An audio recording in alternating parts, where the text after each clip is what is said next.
Продолжуваме понатаму со Слободен печат, како и секогаш на моје огромно задоволство разговарам со луѓе од областа на музиката пред се, мој интерес и моја желба. Овој пат задоволството е уште поголема затоа што разговарам со една исклучително силна, моќна жена која што оставила сериозен печат во нашето општество, нашата култура, а и надвор од нашите граници. Дарија Андовска е пред се композитор, пианист, музичар, професор на Факултетот за музичка уметност, воедно и деканка веќе 2 години, чинам? Година и пол, да. Година и пол. Добро утро и добре дојде во Слободен печат. Добро утро и благодарам за поканата. Многу ми е драго со оглед на тоа дека си прв пат во Слободен печат? Да, прв пат. Прв пат. Ете, ја имам честа да разговараме. Дарија, кога се обидов да најдам информации за тебе, јас не можев да дочитам. Јас не можев да дочитам колку се ти награди имаш, колку си ти всушност призната надвор од Македонија, а во Македонија си Дарија од Фејсбук. Дарија од Фејсбук, точно. Таа со остриот јазик. Без влакна на јазикот. Што е добро, секогаш треба да си ги искажуваме своите ставови, поддржувам слободен печат, слободен говор. Се она што сакаме да го кажеме и мислиме да си го кажеме. Дарија, ајде за оние кои што можеби не те познаваат, иако мислам дека нема такви, или оние кои што те знаат како Дарија од Фејсбук, да им кажеме малку од малку нешто. Знам дека не сакаш да зборуваш за себе, ама малку на кратко ќе морам да те прашам. Ајде за почеток, на стереотипно прашање, кога започна? Кога се роди љубовта за музиката и како стигна до ова што си денес? Тоа е навистина прилично комплексно прашање во суштина, затоа што јас потекнувам од едно семејство кое што во времето на поранишната држава Југославија беше, да речеме, просечно, интелектуалци кои што никогаш не биле во партија, никогаш не крале ниту спајалица. Да.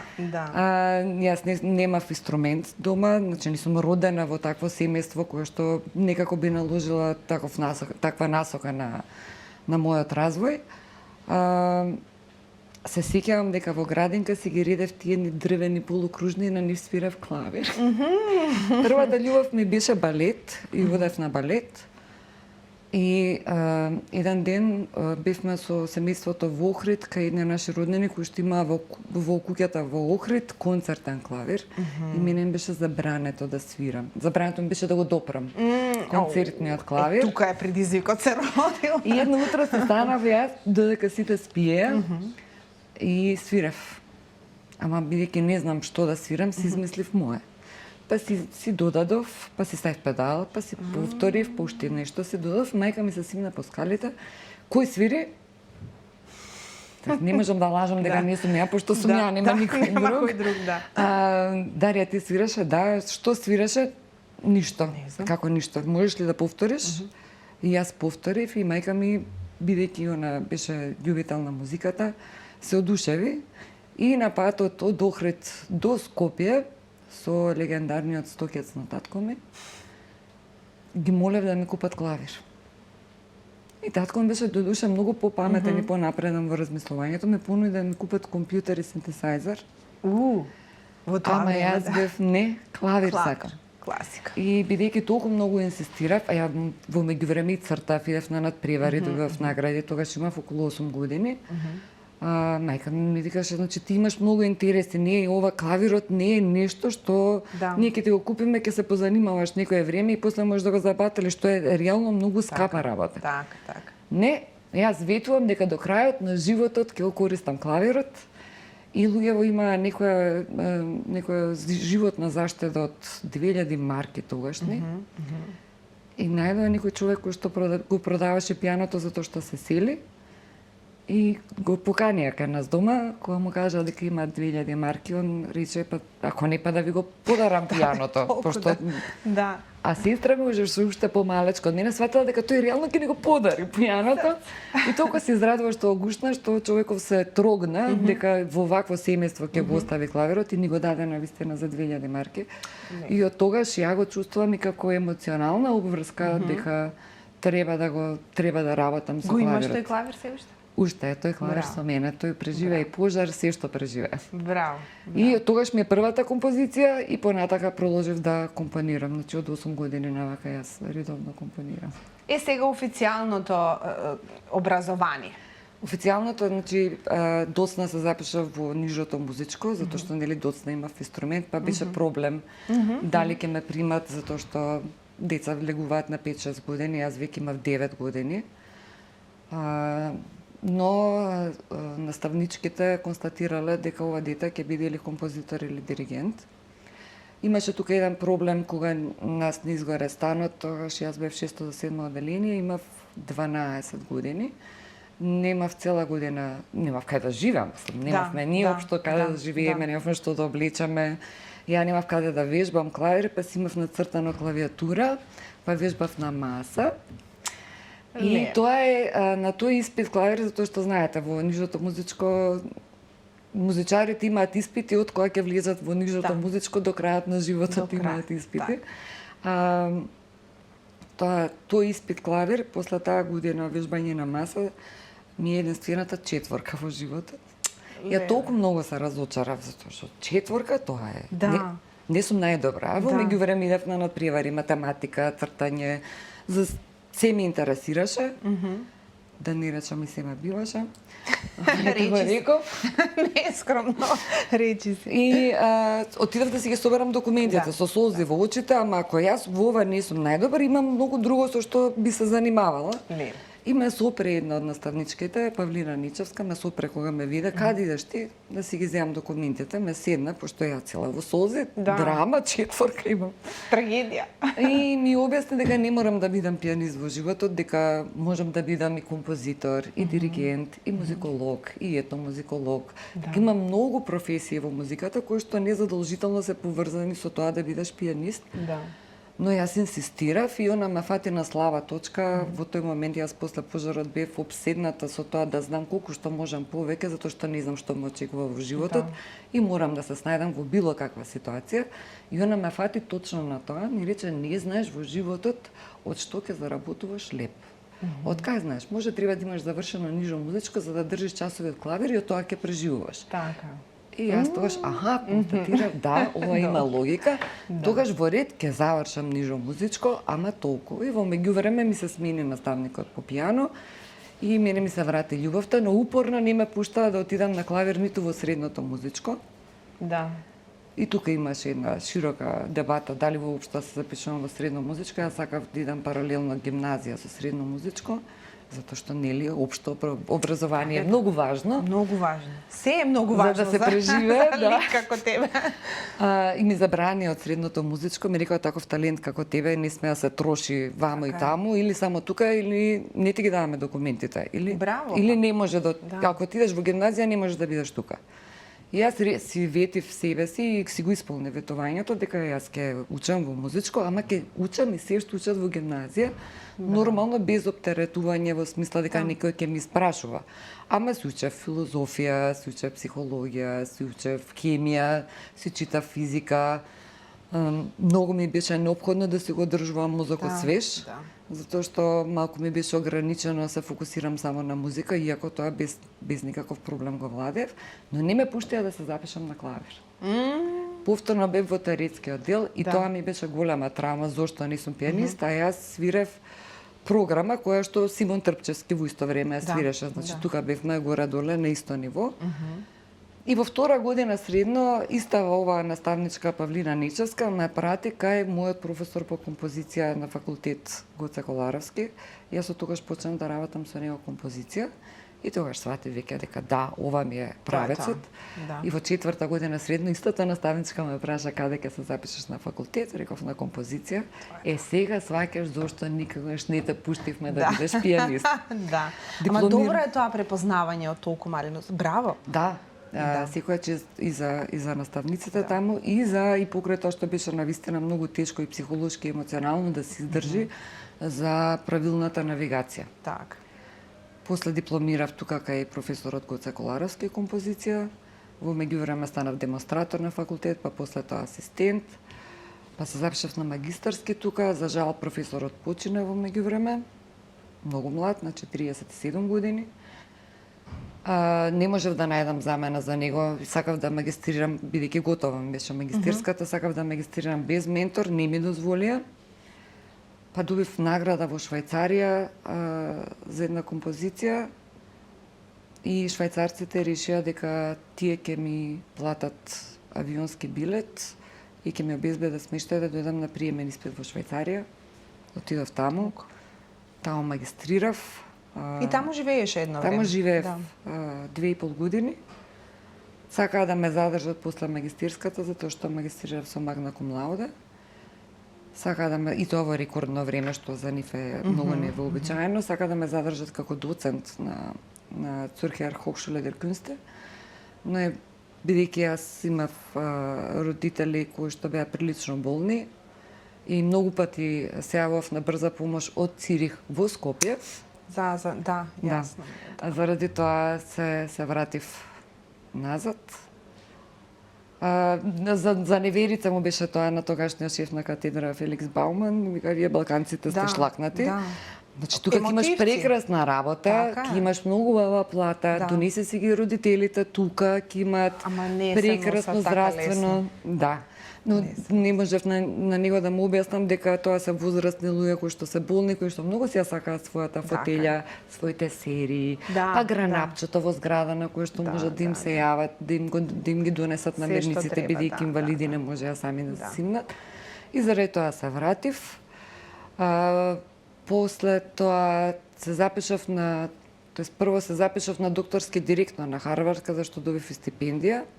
И кога се вратив дома да ја кажам на мајка ми дека имам стипендија на Харвард, толку бев срекна дека сум на Харвард, затоа што од дете знам дека тоа е врвот. Мајка ми кажа како ќе живеам јас без тебе. И морав да најдам начин, морав да најдам начин како да ја задржам менторката Каја Черновен, тоа е една исклучителна светски позната композиторка. Како да ја задржам менторката, а да не ја напуштам мајка ми, и добро што не ја напушта, пошто мајка ми почина после 7 месеци и немаше ниту да си простам ако заминев.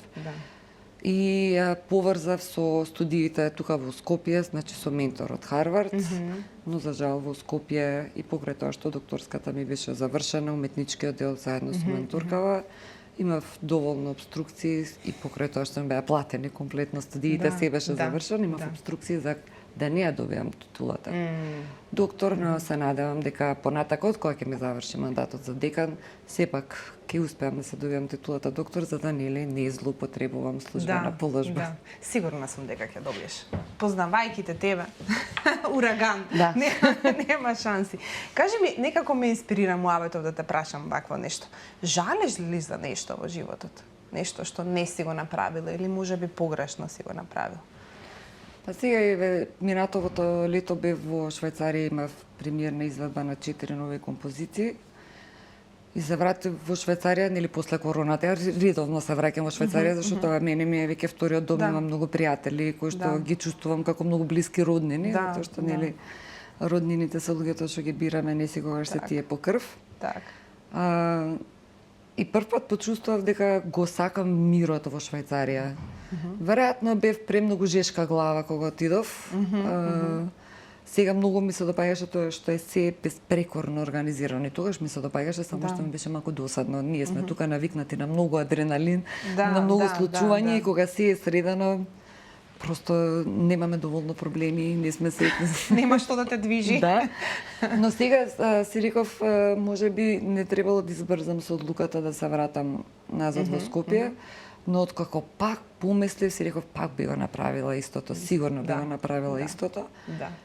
Можеби требаше се обидам, но во принцип тоа си го имам зацртано уште од релативно млада, од некои 18-19 години, дека сакам пред да умрам да си кажам две работи. Едната е да си кажам дека за ништо не жалам, и втората е да си кажам it was a hell of a ride. Да, се слагам 100% браво. Тоа е тоа мото кое што треба да се следи во животот. Дарија, многу награди имаш позади себе, навистина, и не можев ни да се изначитам ни на наградите кои што се ги добила, навистина, стварно. Викам, нема поента ова, Дарија ќе си каже сама. Да не ги редиме сите, бидејќи се навистина многу. Имаш ли омилена? Има ли некоја награда која што особено ти значи или не е во таква форма? Или наградата е знам за клишето? Знам за тоа дека публиката, она што го добиваш како фидбек од луѓето околу себе, од луѓето кои што ја ценат твојата работа. Меѓутоа, некој нешто што ти е така, на срце. Две се. Да? Супер. Едната е истакнат уметник на град Цирих,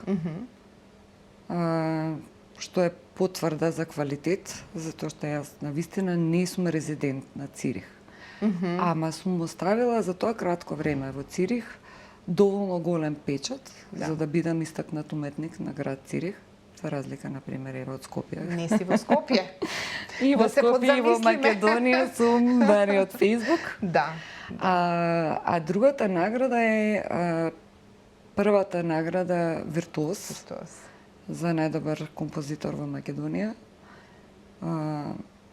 Таа ми е особено драга затоа што беше во момент кога двајцата родители ми беа живи, затоа што ми е првото признание од Македонија. Ја посветив на мајка ми и на татко ми, а мајка ми почина 2 месеци подоцна. Токму со тие зборови беше во болница, керка ми е виртуоз. И заради тоа ми е особено драга. Јас сум со ежење, Дарија мора да преминеме на некои други теми затоа што Да не се расплачеме, да не добро. се расплачеме, да. Навистина убава приказна. Вака кога ќе размислам, твојава приказна може да биде филмско сценарио скроз, од почеток до крај. Она што е сега актуелно и она што сега те дефинира. Повеќе различни жанрови. Да, повеќе различни жанрови, така е. Она што сега те дефинира е веројатно најмногу од се и веројатно и најмногу време и енергија ти троши покрај професорската работа и тоа што си деканка на Факултетот за музичка уметност. Како оди оваа година и пол? Има ли промени кои што се забележуваат со твоето доаѓање таму? Па јас мислам дека има, еве и не само ја дека мислам, туку и реакцијата на така потесниот круг колеги и на пошироката јавност е дека навистина има промени и дека се гледаат промените. Многу се инвестира во подобрување на условите за студентите, се разбира и за работниот кадар, но пред се студентите, затоа што ние сме тука за нив. Многу е важно тоа. Се обидувам да ги направам тие работи кои што мене ми недостигале во времето на студирање тука. И работи што сум ги осознала бидувајќи било каде надвор, значи не само во време на студискиот престој во Швајцарија, туку јас постојано низ Европа и низ светот, така што ги гледам работите како функционираат и сакам колку што можам да ги пренесам тука во смисла на инфраструктура, на организација, на удобност за сите.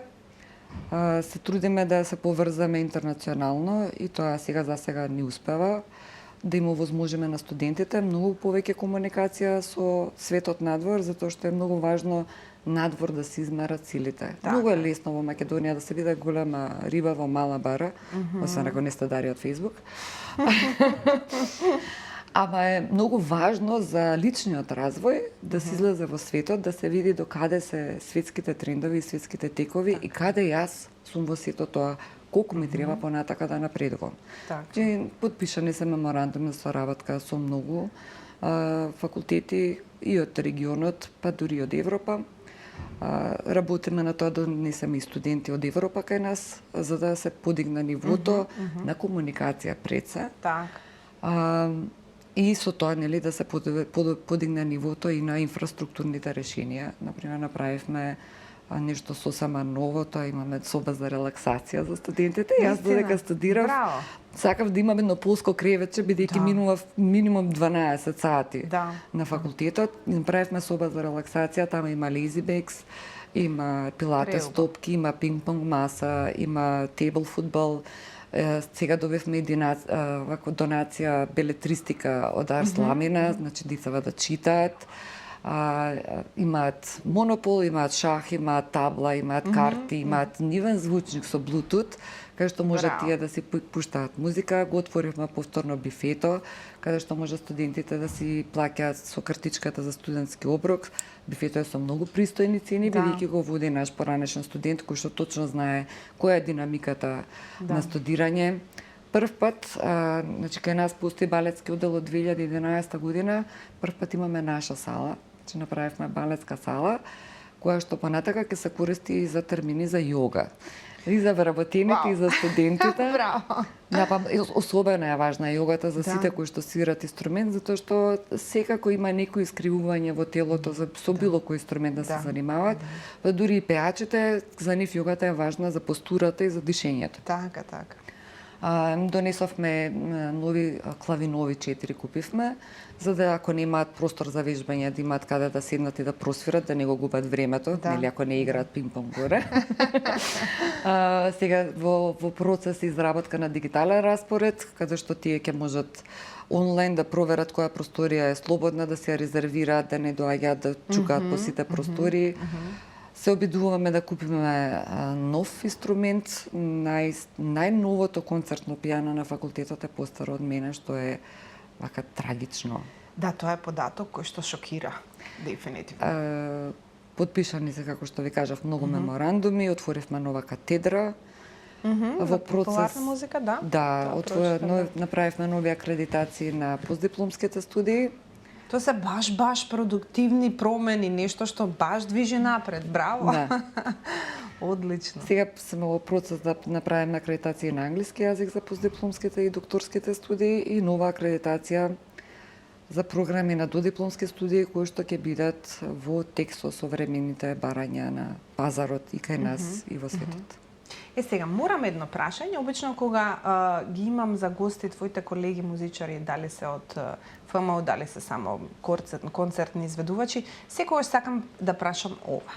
Дали нашиот факултет за музичка уметност, па и средното ќе го внесам тука, размислува за тоа кога создава кадри, каде тој кадар понатаму? Дали има план за тоа? Дали можеби со отворање на факултетот, со соработка, дали можеби тоа се платформите кои што понатаму ги нуди факултетот, затоа што не е само направи совршен кадар, како што правите и како што излегуваат музичари, врвни музичари кои што се докажуваат и надвор од Македонија, не е само направи го и остави го да се снаоѓа. Треба да им се отвори платформа на тие луѓе.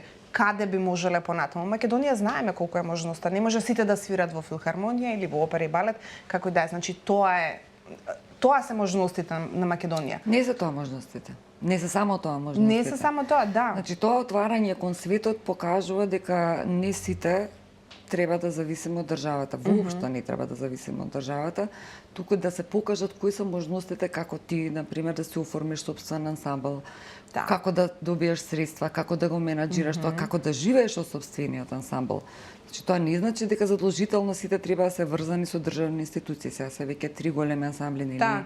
Националниот џез оркестар исто така влегува во големите ансамбли, па постои Битолскиот камерен оркестар. Значи тие се луѓе кои што веќе сватиле како функционира светот. Ние мора малку да излеземе од тој мајндсет кој што постоел во времето на бивша Југославија. Фати се ти државна работа и терај се тука. Значи, ние сакаме да влеземе во капитализам, ама не размислуваме капиталистички и не размислуваме во смисла на пласман на некаков личен продукт. Туку очекуваме државата да не згрижи. Тогаш тоа значи дека сите сме социјални случаи. Така е. Не треба државата да не згрижи, него ние треба да се